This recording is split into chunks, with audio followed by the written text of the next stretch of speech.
Hello, everyone, and welcome to Rare Share, where it is my goal to spread awareness of rare and orphan diseases. Today, I will be chatting about Creutzfeldt-Jakob disease, also known as CJD. CJD is described as a rare and fatal degenerative disease of the central nervous system. The global incidence of CJD is approximately 1 in every 1 million people. Here in the US, however, there are about 350 cases per year. 100% of these cases are fatal, though, as there is no current curative treatment for CJD.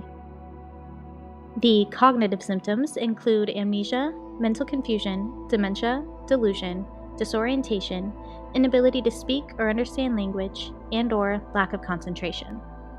The muscular symptoms include rhythmic muscle contractions, slow bodily movement, jerking muscle spasms, problems with coordination, and/or overactive reflexes. Psychological symptoms include anxiety, apathy, depression, and/or hallucinations.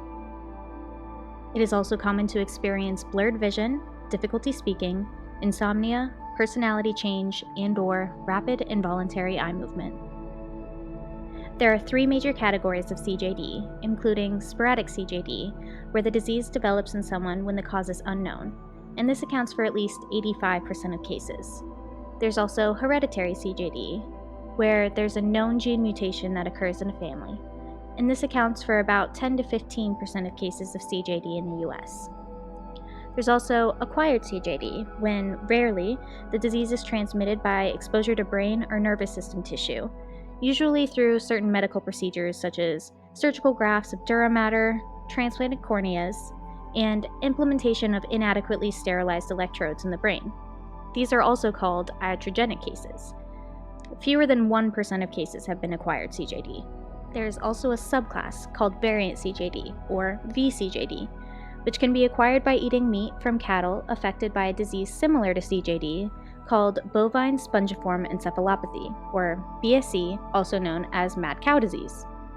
Variant CJD begins primarily with psychiatric symptoms, affects younger demographics than other types of CJD, and has a longer than usual duration from onset of symptoms to death. Fortunately, the government regulations have basically eliminated this chance of transmission. CJD is a prion disease, which is very uncommon.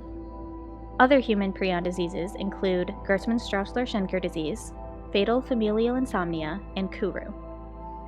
Animal prion diseases include bovine spongiform encephalopathy, mink encephalopathy, feline encephalopathy, scrapie, which is in sheep and goats, and chronic wasting disease in elk and deer. These diseases are the results of the normal prion protein that misfolds for unknown reasons, then transmits their misfolded shape onto normal variants of the same protein. This is something that I find to be incredibly fascinating, so I recommend following the research being done on prion diseases at Case Western University and Yale University. This is the simple breakdown of CJD, but there's also an interesting history to the discovery of this disease, among other prion diseases, which includes the stealing of research, misdiagnoses, and sexism. So if that's something that interests you, I highly recommend that you continue digging into prion diseases.